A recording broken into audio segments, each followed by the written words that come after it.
community we call Rosedale. The goodness of the goodness is in Rosedale, Alabama. Listen, we're going to talk about a little blues. We're going to play some blues. Well, we're going to say that thing that they call the blues. We're going to have a real good time with it. We're going to hit a couple of little raggedy notes about it.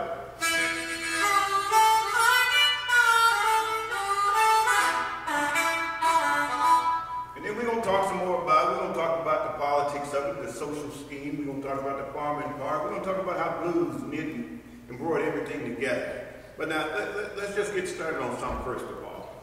There are folks that say blues is a black music. There are some folks say white folk kept blues alive. Okay, let's get past every bit of that. I don't see no black folks and no white folk. We all came from the same group. Let's get that straight. Now, all this stuff we want to call music and give it some political or commercialized title, you keep that to yourself too. In the words of one of my real good friends, old Vic Moden out of Rosedale, I have to use his name. But Vic said they never should have called it the blues, they should have called it the truth. Because it's the root of it all, it's the cleansing, it's the soul of it all, it's the tones, the spirit of the earth. This thing y'all call the blues, it's the spirit. It came before any of it. And that's the way we're going to make it happen. All right? So let's get these things straight. Some of the things that I gathered in my travels and growing up in Rosedale, John Lee Hook and Sonny Boy Williams used to come through and play with my neighbor, Mr. Harmon Postel. We call him Red or Guitar Red. And them cats, you sit back on that back porch, man. They play that music like they're having an all-out worldwide conversation. You get them cats coming down around from the neighborhood, Big Treetop Joe on the box guitar, Papa Joe on the harmonica. And them guys would sit there and play as if it was just an all-verbal discussion, but it was nothing but music. Get in where you fit in.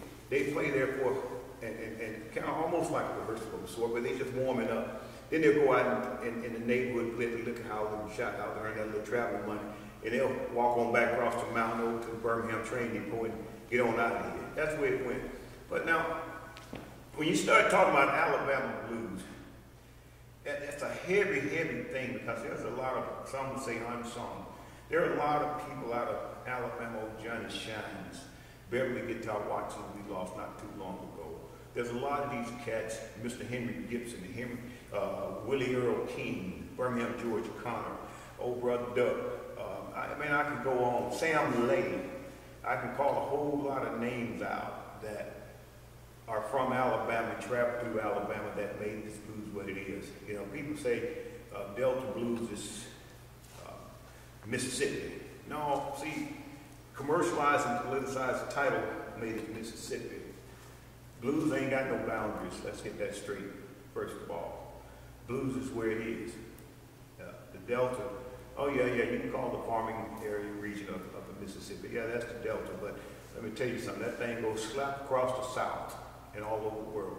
It's called the Delta blues. It is what it is. There are a lot of names put to the blues. A lot of music extended from the blues. There's a lot of people considered as blues masters and blues guitar masters. You go on one of them back streets of Alabama, down in Panola, Alabama, down in Pickens County, Alabama, all these little places. And I ain't got nothing against nobody, but let's just tell the truth of what it is. When you start listening at these cats, you forget you've ever heard of a person named Stevie Ray Vaughan, Eric Clapton. You forget you've ever heard of a person named Jimi Hendrix and all these cats.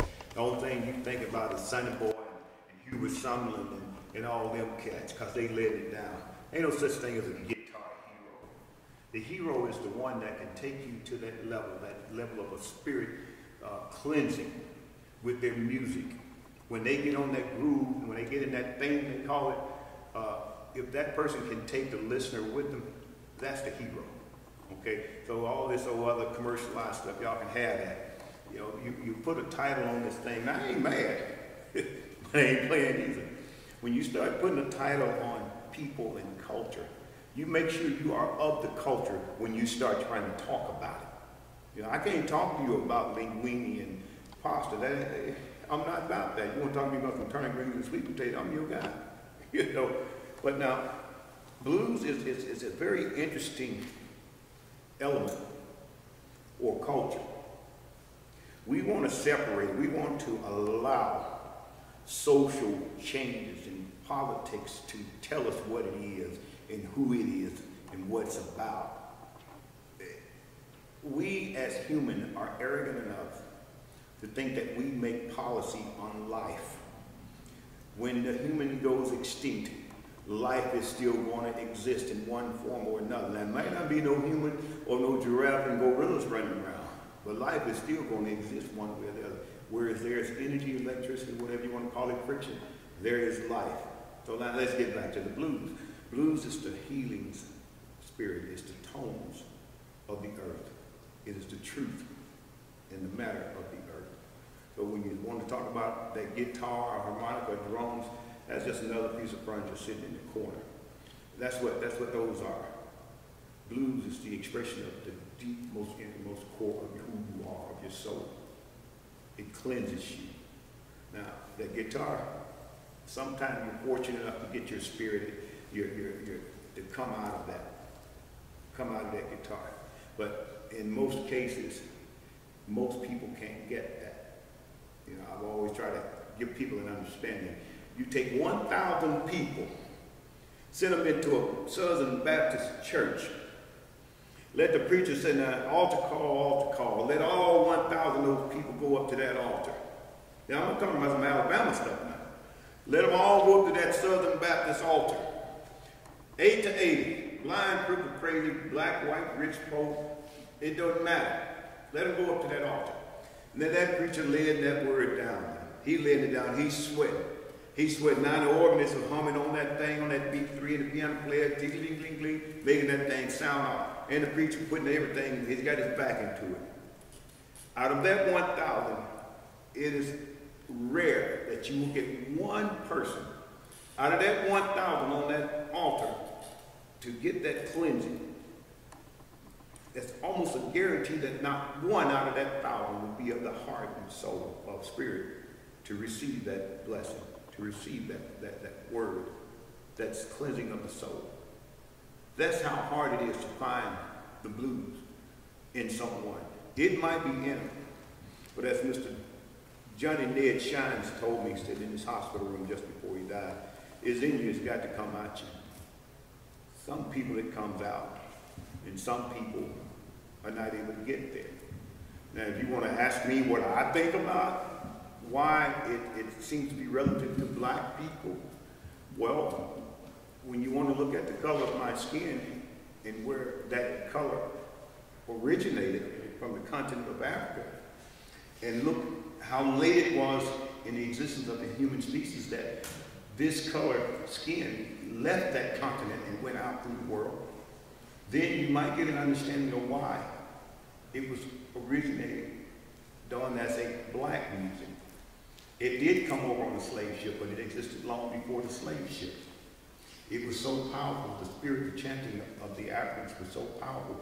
There one white slave trader decided he wanted to write some lyrics to go to it. Amazing Grace. You can't capture what another man's feeling. You can only hope that you've interpreted what that person's feeling. You have to let that person tell you what he's feeling, and you'll get it right. I can sit and write my grandmama's recipe for banana pudding all day long and try to make it 1,000 times over, but it ain't gonna never be what grandmama made. So you get away from that. Let blues be what it is. Stop trying to name it. Most people call it blues and trying to name all these titles: blues, R&B, rock and roll, soul, hip hop, art, all this stuff. Well, most of those people telling you the history of who you are are the same one that calls you niggers and monkeys with tails and ignorant and all these things. Those are the same people that we read these books of us. Let's go back to this. If you want to know about me, ask me. Please don't come to me and talk to me about what you read about the blues and the culture of the blues in the book. And I don't care who wrote it. I don't care what Eric Clapton said. I don't care what Buddy Guy said. I have tremendous respect for Buddy Guy. I don't care what anybody says. A lot of people now, it's commercialized and they're going to make that money playing it. Let's say that first, You watch the legend and the incredible. My good personal friend Mr. Bobby Rush and his show. But then you ask Bobby about the blues and see that his conversation is much different than the stage show. That what you see on stage pays the bill. But what created that opportunity was the real blues. Okay? you see him, he'll get down on that harmonica and that guitar and the vocal, and he's going to lay you some blues out. And you're going to see there's a whole different story. So don't get confused with commercialization. You know, my baby done gone away, she gone away and left me. She left me all alone, so I just left home. Okay, them words say something this way, but the expressions of a man gonna say another thing. That's that blues. That's that Alabama blues thing for you. See, when you start talking about a lot of these Alabama blues Hall of Famers, Earl Guitar Williams, Johnny Bundo Baldwin, a lot of these names you've never heard of, but you still think some guy with a guitar string is your guitar hero. Okay, well, you might like the way that person played the guitar, but don't mistake it for the blues. Most people don't know what the blues is, and I don't care what color you are. A lot of our theologians, a lot of our preachers are preaching about blues as the evil, devil-worshiping music down here in the South, down here in Alabama. Well, I'll tell you the same thing I've told a lot of these preachers. You're going by the text that you were taught to execute. When you want to talk about the blues, put the Bible down and get down in the pulpit and then start talking. But it ain't going to be written. We misinterpret what the spirit of the blues is. And you have to remember, the culture of you has been defamed since your existence, in this country especially. In Alabama especially. You're heathenists, you're this, you're that. Merriam-Webster wants to define nigger as any person of dark-skinned race. Let's think about that. These people telling you who you are, the one that wrote those things about you. So now why are you going to read a history book to tell you what blues is? You can't find it there. When you want to talk about Alabama blues, let's get down on these back roads and these back alleys, down in the country. Let's get down to Old Memphis, Alabama. Let's get down to Bessemer, Alabama. Let's get down to Rosedale, Alabama. Let's talk about it that way. See, I am an Alabama Blues Hall of Famer. And let me let you understand. The people that called me an Alabama Blues Hall of Famer, I looked at them crazy for about 3, 4, 5 years and refused to accept such an induction. I was not worthy of that. Because there's so many others, Mr. Armand Postel, Pete Postel, a whole lot of Postels and others that were overlooked because these folks didn't know. They just went into their Rolodex and said, hey, this person played the blues music. Let's make him a Blues Hall of Famer. How dare you violate such a sacred right? How dare you? Well, these are the same people that tell you who you are, what color you are, what that afro is about. They don't know. Let's go back. The people of the culture should be the one talking about the culture. You can look at it any way you want to look at it. When you start talking about Alabama blues, look at how this state did its part shaping everything from entertainment to the traffic light. Now, the incredible John Lewis, late John Lewis, made a statement. Without the music, the civil rights would be a bird without wings, would have been a bird without wings, some of that sort. Well, I've had the very fortunate pleasure of doing some projects with the late Carlton Reese. He was one of the musicians, one of the choreographers of a lot of that music and songs that you heard during the civil rights movement. I was there with that person, and we worked on this music. We had these conversations about this thing. I'm telling you from what I got straight. I'm not talking about what I read in a book, okay? Let's get that understood. Alabama blues. If you want to play some blues, if you think you want to play some gospel, and if you think they're separate and you can't do both, then you have no idea of who you are and where you come from. There is no difference if it's properly expressed. There is no difference in what they call the gospel and what they call the blues today. Now you can let anybody, I don't care if it's the preacher or the professor, tell you differently, and they're telling you wrong. The culture of who you are when it comes to the blues, especially Alabama blues, has been defamed. It has been miseducated. It has been misindoctrinated. Black folk and blues have been put down since our existence. Let's go about where the blues come from in the thing.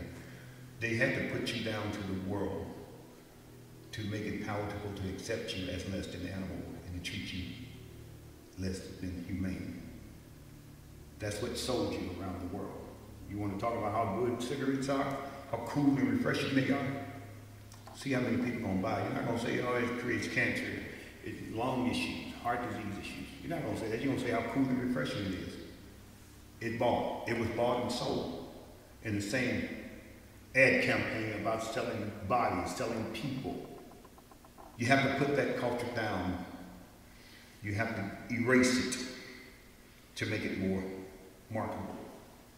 That same story about the blues, okay?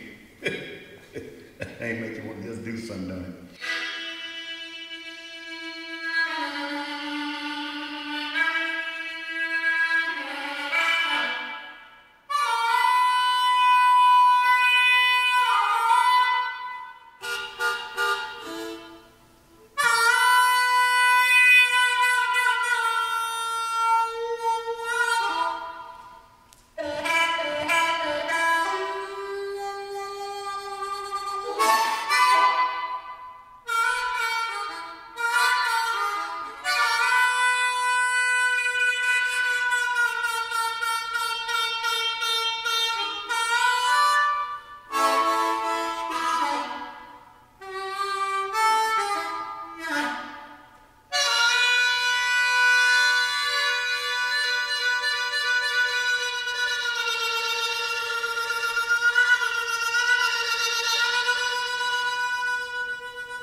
green, sweet potato, nice one with a little cornbread. Well, don't throw some meat in there with that thing. Let's talk about it a little bit more though, if you don't mind. When you look at the social realm of things, politically, I don't care if it's dealing with farming, I don't care if it's dealing with church, education, it doesn't matter. There's a root to be found in it all. And believe me when I tell you, it's called the blues. I've done projects, and I have to call these names out, with the John Lewis Scholars Project and Young Foundation, Mellon Foundation, with a lot of different organizations. In each one of them, there was an organization wanted to bridge and show the relation between the church and blues, politics and blues, the social realm of things and blues. They want to bring it all together, especially farming. They want to bring it all together and show the relation. There's a direct relationship because of what it is. We keep wanting to commercialize it. We keep wanting to color code it. We keep wanting to make it evil and devil worshiping music. That's the biggest lie told. Let me tell you something. If you want to know the history of the people in this country that are called black, or whatever it is they call us, if you want to know those things, you gotta get past the book. If you want to know about the blues, you gotta get past the book. People say blues is the easiest thing in the world. Like, how you gonna express me? Tell me how easy it is for you to take my expressions and figure it out. Let's put the Bible right there. You want to tell me that you can tell me exactly what God meant in that book, word for word. Mind you, that was written and rewritten by a mortal being. Okay, we're not going to get too deep in that. We're not trying to offend you, but we're just trying to enlighten and edify you to what this thing called Alabama Blues is. Let's call it what it is. It encompasses all. There's a different dialects, yeah. Just like speech. You got a Texas drawl, you got a Boston drawl, you got all that. Well, blues is no different. You got what they call Chicago blues, West Coast blues. You got what some call Delta blues, Mississippi blues, Alabama blues, Georgia blues. You got everything you think of. You got blues societies all over this country. And unfortunately, 99% of them don't have a hill of being of what that thing called the blues is. No different than any of these other blues musicians out here. Most of them don't really know what it is. They like it. There's a lot of things we like and we don't understand.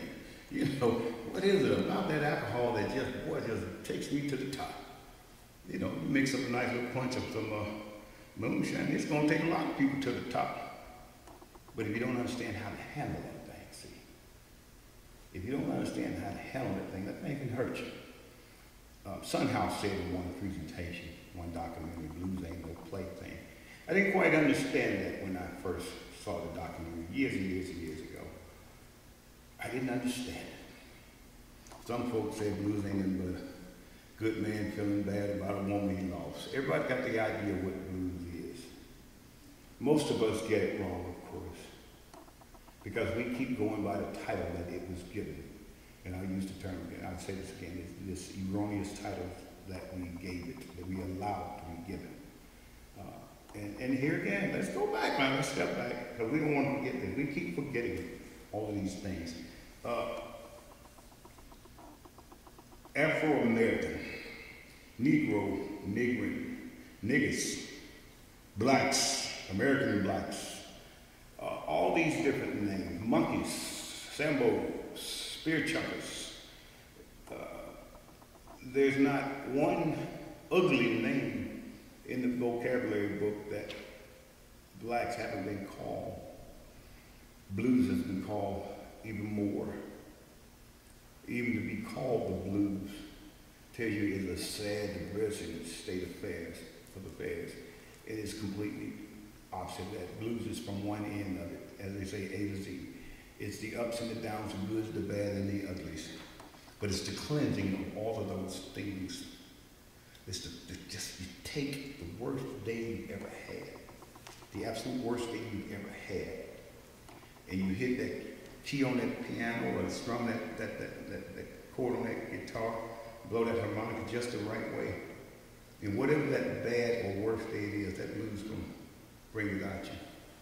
You might cry for a minute, but I can promise you this, ain't nothing wrong with a good cry to make you feel better about things, or make you just get an understanding. You may not feel better about it, but you have a better understanding. Blues will take you there. Now, you might say that this is my opinion. Let's just be straight. When it comes to blues, I don't have an opinion. I'm not privy to an opinion. Let's go back to Johnny Shine. Johnny Shine told us that you've got a responsibility.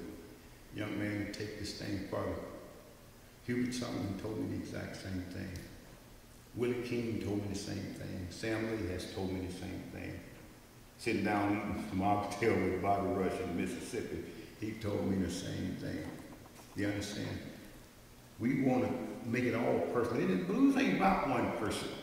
This thing is way bigger than me playing an instrument or anyone else. I learned this in Alabama. I learned this right here. You ain't nothing unless you think you are. People can put you on the neon lights on every sign in the city, give you the key to the city. Hell, give you the city. You ain't nothing until you think you are. People think rich folks don't have bad days, and they think poor folk don't have good days. You know, there was this documentary done on this wealthy fellow that went through Harlem, saw all these poor, ragged people on the streets, and they were just as joyful, boy, they were laughing, talking, dancing, listening to music, having a great time.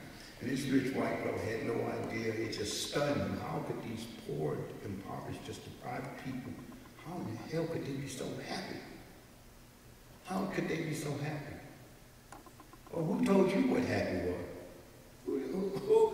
Who made you the guy in life to tell you to define happy? You have no idea what happy is. That's why you don't understand it. That's like saying a slave having a child couldn't be happy bringing that child into the earth. Oh yeah, you bring this child into some horrible times, but is that going to make you love that child any less? You know, I mean, my time is limited, and we can get much deeper, but I'm trying to give you all this stuff in a synopsis of how my travels through the Alabama blues circuit and around different parts of the world. I'm trying to enlighten and educate you, because we have all been, I would love to say we have all been miseducated, but we have all been misindoctrinated to what this thing called the blues is all about. I mean, I could say, well, I mean, it's no different than the Brits colonizing South Africa and doing what they did to Christianity. That Christianity was their key to docilize and control the people. Every major cult in this country used the Bible as its tool. There's a reason for that. There's a reason that the pimps in the pulpit use the same Bible that the KKK use. People don't see that. But I bet you if you trace the line in the bloodline of the blues, you'll figure out why. It's the truth. It's the cleansing. It's the tones of the earth. It's who we all are. Some of us can shed those restraints, and that blues is going to come out of us. And some of us can't get there. Some of us can't get there. We're going to the altar. Some of us are of the heart and mind to receive that word, that gospel. And some of us worry about how oily this person's hand is. We hold the hand up at the altar. They got the most sweaty hand. I mean, yeah, and what made them wear that perfume and cologne? I'm so tired of them wearing the oil. We at the altar call. That's what everybody thinks about, that kind of garbage. But they'll never receive the word. Well, blues is like that. You got to be of the heart and mind. Just let it all go. You ain't trying to look a certain way. You ain't trying to play a certain note. You're just expressing yourself.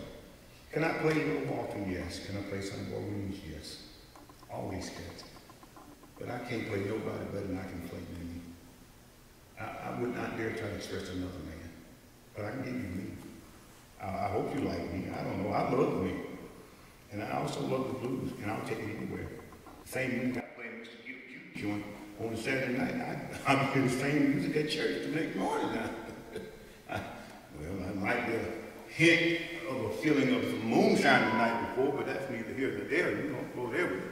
But my point is, we always want to put a title on something, and when you do, you restrict the ability of it to be what it is in your heart and mind because you put a title on it. Can we just be? You know, can't we just all be? We're talking about it all, but it all is blues. It's going to be hard to convince me differently because I've lived it. Watch it. Let's just get political for a minute. I am a black man, grown and reared in the state of Alabama, USA. And I can promise you, at 58 years old, I may not play the blues, but I can damn sure tell you I am the blues. I have been, as they say, the terrorist that people worry about. Oh, I'm gonna go here with you on this one. Black folk don't worry about terrorists like white folk do in this country. We've been terrorized our entire existence in this country. To this day, we're still dealing with that threat of terrorism. Everything we do. So here again, blues was that mechanism that could help us through out there in the cotton fields, in the bows of the slave ships, even on the continent of Africa. Drought, famine, blues, that thing you call the blues is what got us through it. From the continent of Africa all the way to the state of Alabama. And it's still deep and rich here. Old man Taylor Moore from down in Knoxville County, Mississippi, left hand, but he played a right hand guitar with the strings upside down.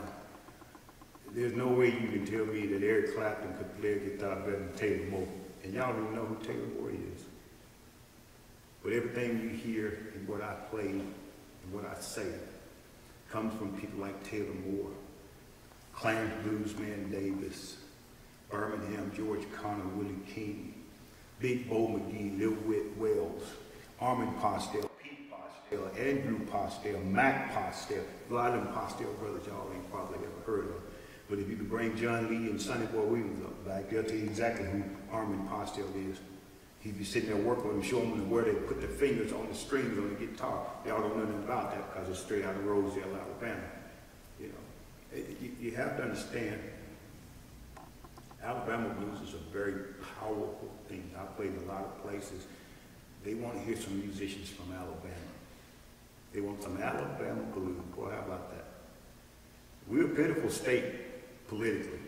We're a pitiful state socially. We just won't get right, you know. But damn it, that blues right here. That blues is right. We just have to let it be what it is. Can't try to make it something. We have to make it, let it be what it is. That's our biggest problem, trying to make something what we think it ought to be. You know, them boys play all that Motown music. Little Richard, all them guys in rock and roll, all them blues boys. But see, back through the time, it was better. It was more marketable in the social realm of things in the United States. It was easier to sell an album with Pat Boone on the front or Elvis Presley on the front rather than Bo Diddley and Chuck Berry. You wasn't going to bring no album cover with a black man face on in the white folks' house back in that day. So, in other words, we're going to go here with this one. That's why white folks made Elvis the king of rock and roll. White folks make Eric Clapton the king of the blues guitar. Let's just be truthful about it. People won't talk about it. And let's go to Jimi Hendrix. Jimi Hendrix could cross over. White folks love him. You know, drugs, alcohol, women, they love it. But they don't want to talk about where Jimi Hendrix got his from. When you start talking about Jimi Hendrix, why do I want to listen to Jimi Hendrix when I can go listen to Buddy Guy? You know, why do I want to listen to Elvis Presley when I can listen to Little Richard? And the devil do I want to listen to Stevie Ray and Eric Clapton, but I can go back to Hubert Sumlin and them cats, Lightning Hopkins, them boys. You know, R.L. Burnside, Junior Kimbrough. You know, I sit and talk to Junior Kimbrough's son, Robert Kimbrough, Hill Country Blues. And there's another brother, Lightning Malcolm, grew up around Hill Country Blues all of his life. All these guys are carrying that torch further. They're doing what my mentors have made it clear to me. This thing ain't about you no more, son. You got to take that torch and keep the road lit up. Keep it lit up with the blues so people can get a better understanding as time goes what it is. Blues is the lifeline of the human species. It is what connects us all back to the earth. You call it what you want to read, whatever book, I don't give a hill of beans. And I believe in research and study. The more I read, the more I realize the history of the black man in America and the history of blues in America is a lie. The history of white men in America is a lie. Let's just call it now. But the book sells. There's a million sellers. We got to get past the lie to find the truth. Blues will get you there. If you are ever in the great state of Alabama, find one of these back roads. Find one of these back roads. Find one of these little back roads. Mr. Gibbs joined is still there. No, Bessemer, Alabama wasn't trying to shut it down. They were just trying to let it be what it was. The blues. There are other entities that try to make it something different. It still exists. Prayerfully we can get through this virus thing and people can still participate in it. But blues is going to be what it is, virus or no virus. Can I play something else?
appreciate Mr. Mo Brooks inviting me to participate in this thing, man. I'm not just flattered, but I'm just incredibly honored to be here, participating, enlightening, and edifying the world of what this thing called the blues is all about. I think it's extremely important that we put forth more effort to re-educate and miseducate when it comes to the culture of the blues. And we'll find that there's very little difference between what we call black and white. There's no difference. There's no difference. We just have to reclaim ourselves. Let's play a little noise, baby.